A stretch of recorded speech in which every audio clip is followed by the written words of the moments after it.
Hello, everyone. Can you hear me? Okay, a yes from the crowd.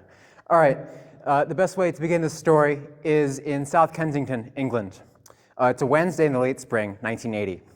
A hail of bullets shatters a glass panel and a fortified door, and armed men rush into the Iranian embassy in London. They take 26 hostages. The men are Iranian Arabs themselves, part of an Iraqi-backed militant group fighting for independence from the larger Persian nation. The standoff begins. The Metropolitan Police and the British Special Forces, the SAS, are activated. The nation's top officials, including Prime Minister Thatcher, are rushed into a crisis management center. This is when the news cameras arrive. They'll capture almost every minute of the 6-day-long siege that follows. By mid-afternoon, the hostage takers issue their first demands. They wish 24 hours to release 91 Arab prisoners held in southwest Iran. The next day, early, the BBC news desk receives a call from a man named An Ali Muhammad. An, 27 years old, is the leader of the hostage takers, and he's the only one in the group who speaks any English. He states that non-Iranian hostages will not be harmed. By noon the next day, I should back up. Several days later, noon the next day, several hostages have been released for medical reasons. An alters his demands. He says that the media must broadcast the group's demands and that Arab ambassadors must accompany them must assure safe passage out of the country. The BBC obliges the former, but the British government ultimately refuses the latter. And all the while, the police next door are increasing their hidden surveillance. Now, An is given a code name by the police, Salim, Arabic meaning safe. But by the 6th day of anxious stalemate, An has had enough. He tells the police that he'll speak to an Arab ambassador within 45 minutes, or a hostage will die. 45 minutes later, 3 shots ring out, and then 3 more. And in a few hours, the murdered body of Abbas Lavasani, the embassy's press officer, is pushed from the front door.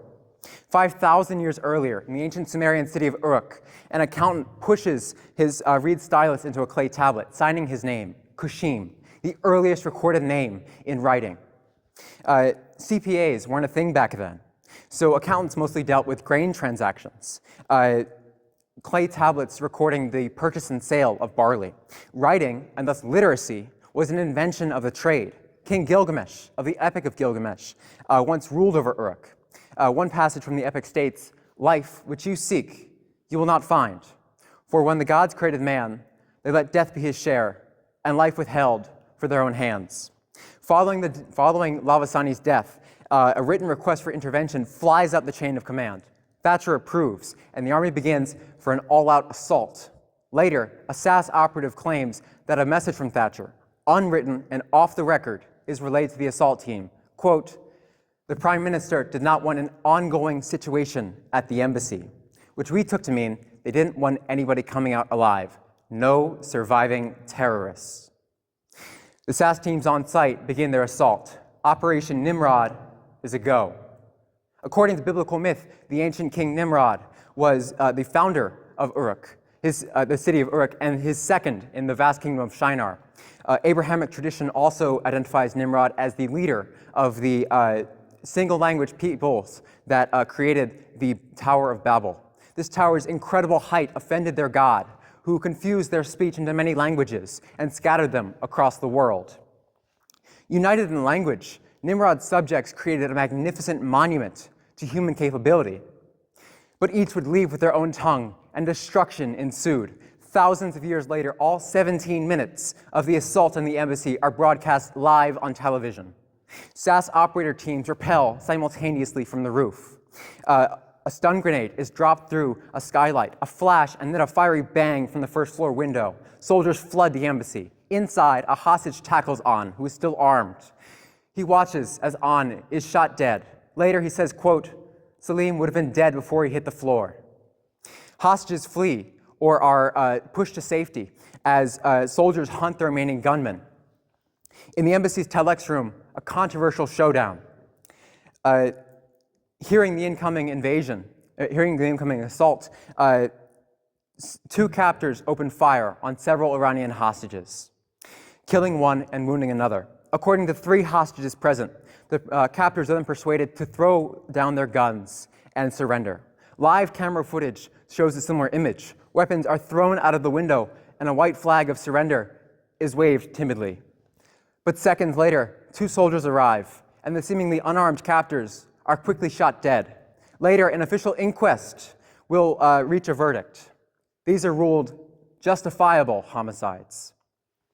Only 1 captor survives, Fauzi Najad. Though once identified, he is quickly grabbed by a SAS operative. An ITN wireless camera broadcasting from the rear of the embassy captures a scene and is noticed by another soldier. Najad is spared execution. Later, an official from Thatcher's cabinet meets with the triumphant SAS team and laments a critical failure. Quote, "You let one of the bastards live." Although unwritten, Thatcher's instructions to the SAS operatives, her words, "ongoing problem beyond the embassy," they took physical form. Bullets, bodies, an embassy on fire and a nation to watch it, and as that embassy burned, so too did the words' meanings. An was infuriated by how the BBC broadcasted his group's demands.